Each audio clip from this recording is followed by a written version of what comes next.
Have you seen Bob? What about Lisa?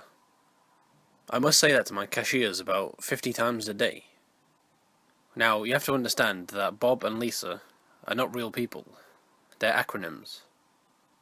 For those of you that don't know what an acronym is, it's a word or a name. Sometimes it's just a bunch of letters. It's usually created from taking the first letter, sometimes two letters of a word, in a phrase and putting them together, in order, creating the acronym. Such as BOB, or Bob, which stands for a bottom of basket, or Lisa, which means look inside always. Get it? Anyway, it's just something that companies do to make themselves sound cool, I guess. Sometimes it works, sometimes it doesn't. The weirdest acronym I've ever seen at a grocery store was DYFEYWLF. I saw it at one of those big name stores about a year ago. It took me a while to figure out what it meant, and I've been doing this for over 15 years. You got any ideas? Go ahead and give it a try. You may have a future at the grocery business. I'll tell you what it means at the end. Hi, I'm Candy, short for Candice. I'm the ACSSM here at Barnaby's. Look at that, another acronym. It stands for Assistant Customer Service and Sales Manager, which means I'm in charge of customer service, obviously, as well as all the cashiers, the office people, and any money, checks, WIC vouchers, and food stamps purchases that come through the registers. My friends call me Bubbles, because of my happy and chipper disposition. It annoys some people, especially in the morning, if they hadn't had enough coffee yet. I don't drink coffee. I'm more of an energy drink kind of person. Anyway, that's not really important. Now, I'm sure you all know, but Barnaby's is a very old store. We don't have one of those cash counting machines, or a change weighing machine like big name stores do. No, we have to count all our money by hand, then write it down on a log sheet, and file it away in a large file cabinet in the office. Another one of my jobs, which I volunteer for, is employee relations. That means try to keep the employees as happy as possible. With all the horrible things that happen here, this is not a very easy job to do.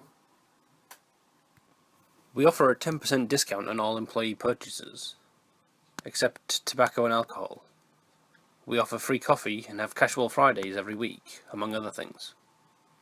Most of the employees like wearing their own clothes to work, instead of this boring uniform. However, some customers have complained about all those ugly heavy metal t-shirts that Ricky wears every week. But that's a different story. Oh, hold on a second, the phone's ringing. Good afternoon. Thank you for choosing Barnaby's. How may I help you? Yes, ma'am, we are open. Yes, we do sell milk. No, ma'am, we can't change the oil in your car. You need a mechanic for that, not a grocery store. Thank you for calling. Have a good day. Goodbye. You can't even imagine all the stupid questions I get asked by these customers. It's ridiculous. Anyway, the best part of my job is planning Employee Appreciation Day. You see, there's a carnival that comes to town for about a week, every summer, and uses a large field behind the stores to set up shop.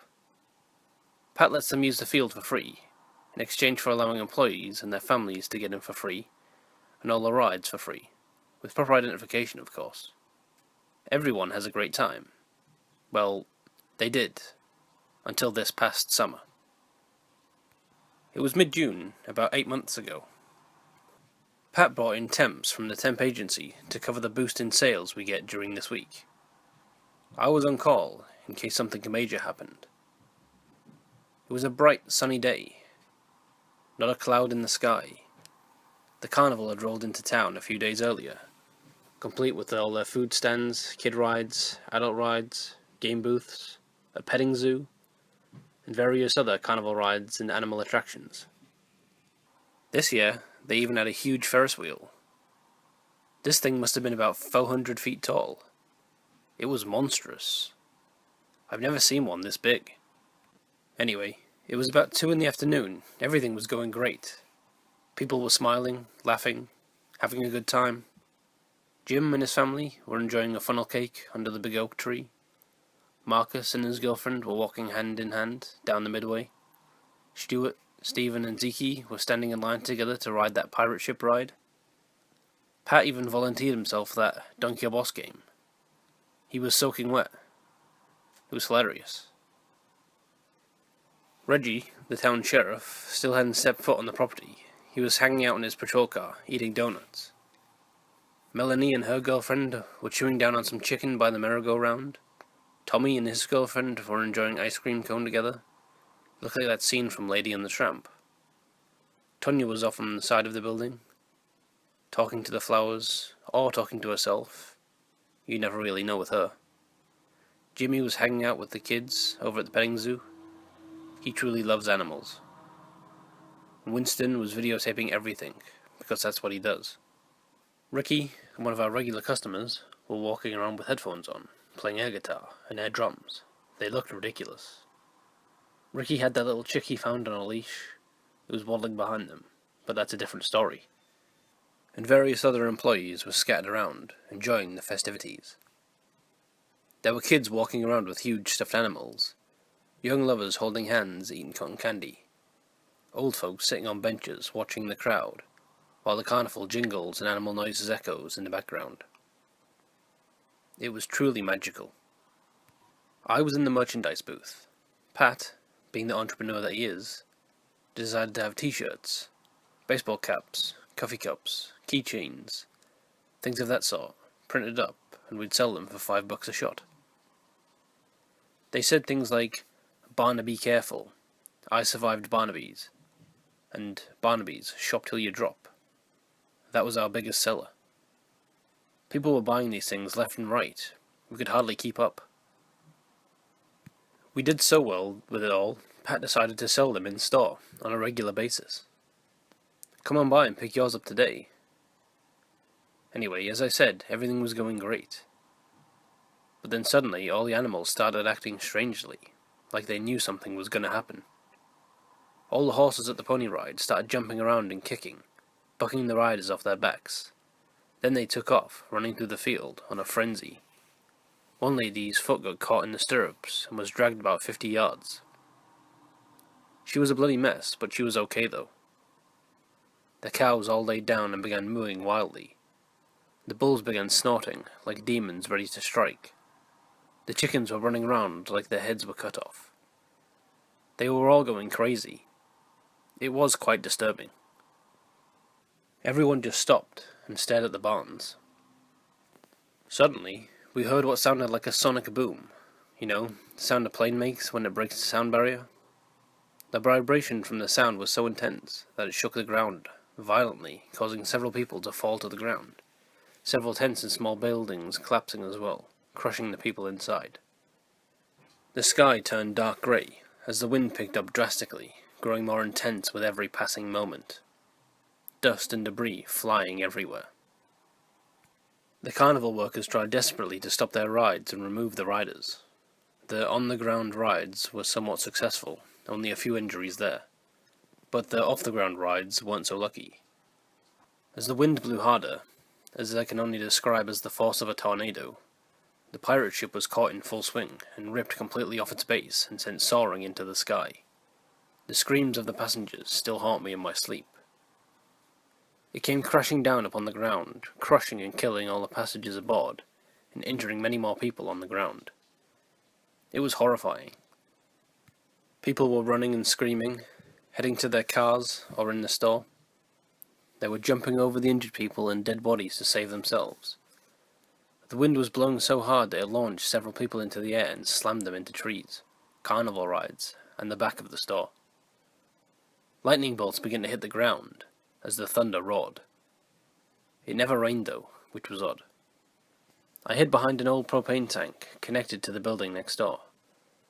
Thank God it wasn't struck by lightning. And now that I think about it, there were no animals injured or killed during all of this. The wind never touched the barns or the petting zoo. All the animals were alive and accounted for. Which was odd, but a good thing, nonetheless. From my point of view, I could see that the midway was totally demolished. Dead bodies lay amidst the twisted metal and bloody stuffed animals. The merry-go-round began spinning extremely fast from the wind. It broke free from its axle and was launched into the sky, soaring through the air like a frisbee. I heard they found it smashed into an old abandoned house on Chestnut Street, but that's a different story.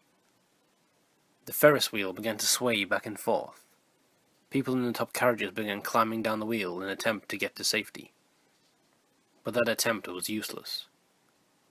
A lightning bolt then struck the base of the Ferris wheel, causing it to break free.